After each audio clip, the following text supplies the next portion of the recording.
Politisi bukan hanya harus tahu pencitraan, tetapi wajib melakukan pencitraan. Oke, sebelum Anda protes dan komen, Anda ikuti dulu pembahasan berikut. Dan jangan lupa untuk like, subscribe, dan komen agar channel ini bisa semakin banyak memberikan manfaat bagi dunia politik di Indonesia.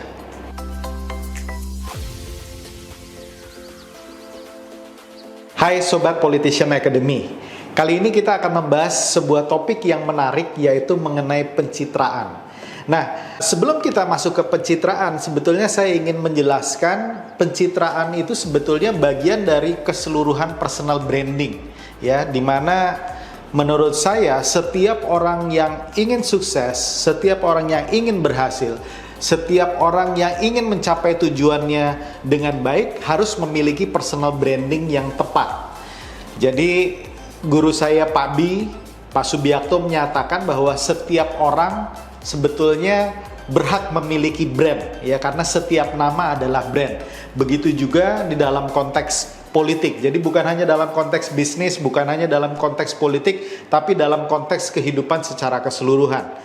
Jadi secara umum personal branding adalah proses menampilkan self image atau citra diri kita berdasarkan kompetensi, berdasarkan kapabilitas yang kita miliki. Dan ini kemudian juga bisa muncul berdasarkan karya atau reputasi kita di masa lalu terhadap apa yang kita lakukan di dalam satu bidang tertentu. Jadi itu adalah personal branding.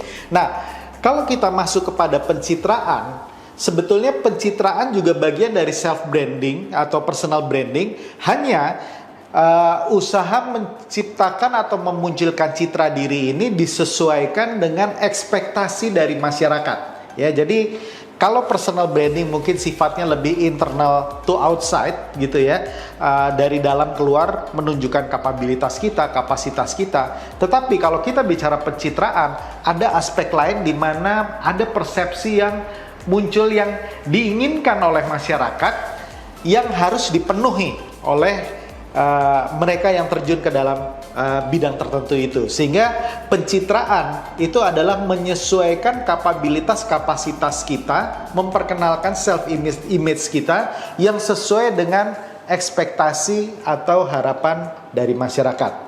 Nah, nanti saya akan bahas juga kenapa kata pencitraan itu mendapatkan label yang lebih negatif dibandingkan personal branding itu sendiri. Nah, saya mencatat paling tidak ada 2 alasan mengapa politisi itu wajib melakukan pencitraan.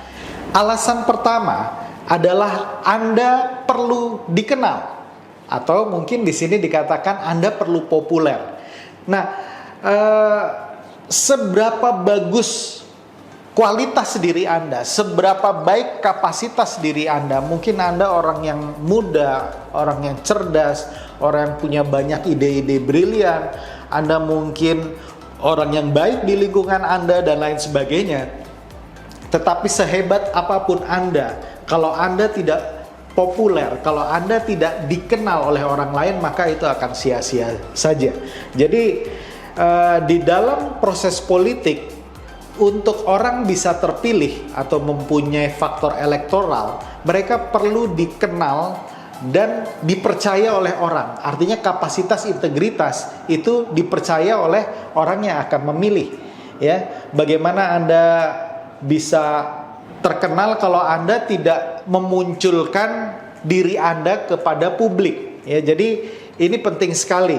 Dalam konteks politik, percuma saja Anda mempunyai kapabilitas yang baik, kapasitas yang baik kalau Anda tidak dikenal. Karena kalau Anda tidak dikenal, Anda tidak akan dipilih. Itu konteks di dalam politik. Kenapa Anda perlu dikenal itu menjadi penting. Nah, disinilah proses pencitraan itu muncul. Alasan kedua, kenapa politisi wajib melakukan pencitraan? Karena rakyat memiliki harapan dan persyaratan tertentu bagi seorang politisi. Ya, masyarakat memiliki ekspektasi tertentu terhadap seorang politisi. Misalnya, bahwa politisi itu harus berintegritas, politisi itu harus bersih, politisi itu harus jujur, politisi itu harus visioner, Politisi itu harus memiliki tingkat kepemimpinan dan potensi kepemimpinan yang bagus. Politisi itu harus memiliki ide-ide dan visi yang cemerlang terhadap masa depan sebuah bangsa. Politisi itu harus memiliki solusi terhadap permasalahan di daerahnya. Politisi itu harus orang yang memiliki kehidupan keluarga yang baik, yang harmonis, yang rukun, dan lain sebagainya ya. Sehingga kalau kita lihat kayaknya hampir tidak mungkin ada orang seperti ini ya, karena politisi itu dilihat seperti seorang malaikat atau orang yang tidak pernah melakukan kesalahan apa-apa. Tapi ya itulah masyarakat ya. Tentu saja ini bukan hanya terjadi di Indonesia saja atau di daerah Anda saja, tetapi juga terjadi di mana-mana, even di negara-negara barat seperti Amerika Serikat sekalipun. Pada saat mereka memilih presiden, pada saat mereka memilih senat, pada saat mereka memilih wakil-wakil mereka, kepala daerah dan lain sebagainya, mereka juga menginginkan figur-figur seperti inilah yang bisa mewakili mereka ataupun menjadi pemimpin mereka ya. Anda ingat kasus Bill Clinton pada waktu beliau menjadi presiden, kemudian ada isu perselingkuhan, kemudian muncul usaha untuk melakukan pemaksulan terhadap Bill Clinton karena kasus simply yang sifatnya personal. Tetapi itulah masyarakat, di mana masyarakat ingin sekali pemimpinnya adalah orang yang baik, orang yang sempurna, orang yang bisa membawa perubahan. Jadi ini normal sekali ya, sehingga kalau tadi kita bicara mengenai personal branding itu sesuai dengan kapabilitas dan kapasitas kita, hal ini harus kemudian disesuaikan dengan ekspektasi masyarakat tersebut, sehingga menampilkan citra diri kita harus atau sebaiknya sesuai dengan keinginan dari masyarakat tersebut. Nah, dengan alasan yang kedua inilah yang membuat bukan hanya mereka yang mau masuk ke dalam dunia politik perlu pencitraan.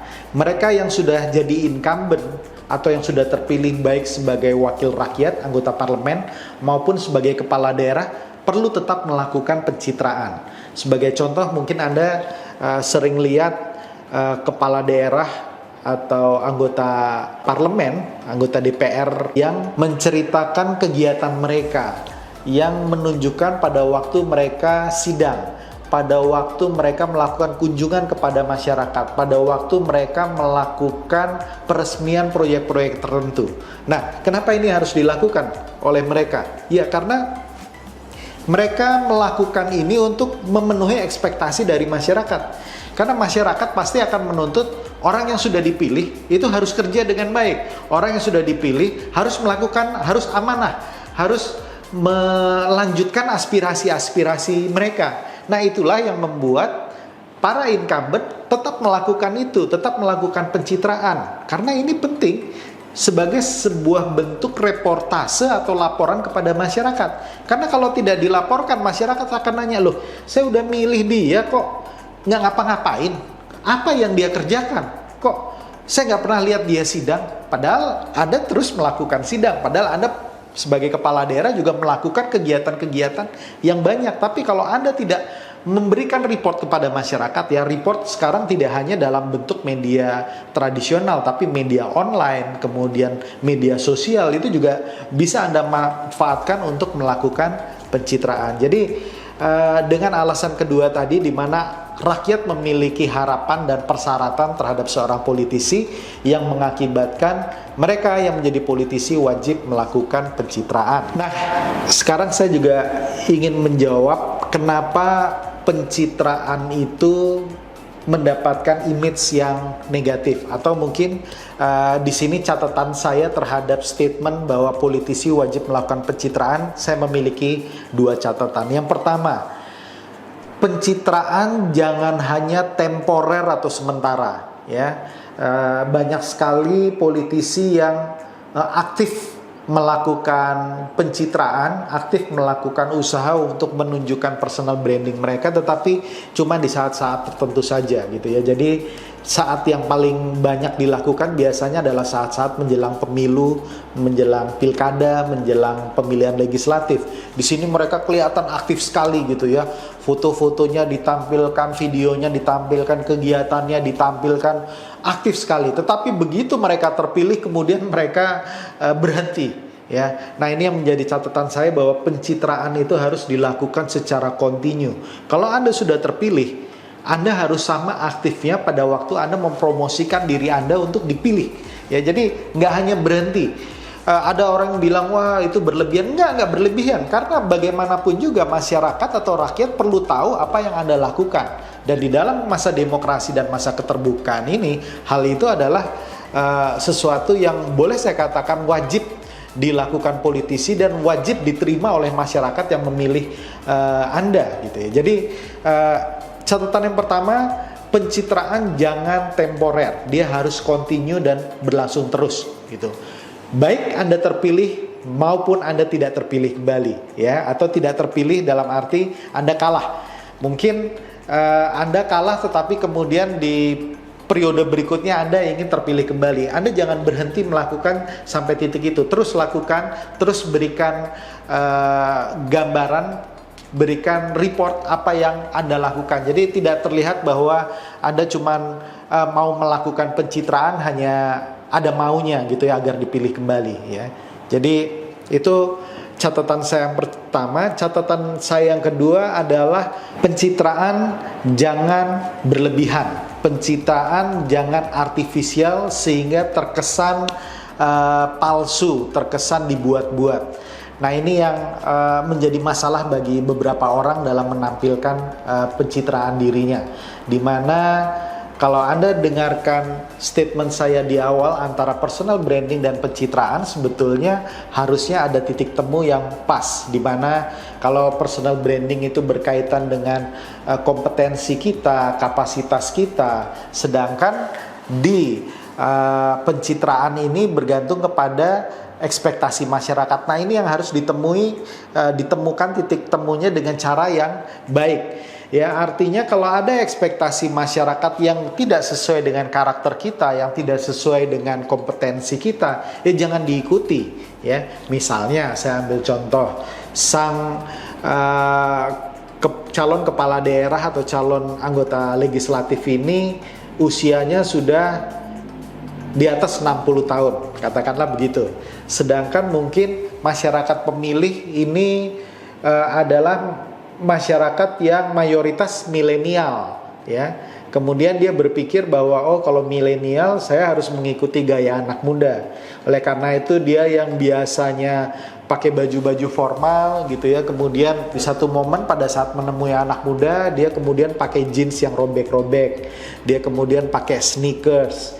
Dia kemudian pakai jaket jeans, katakanlah seperti itu untuk dikatakan muda.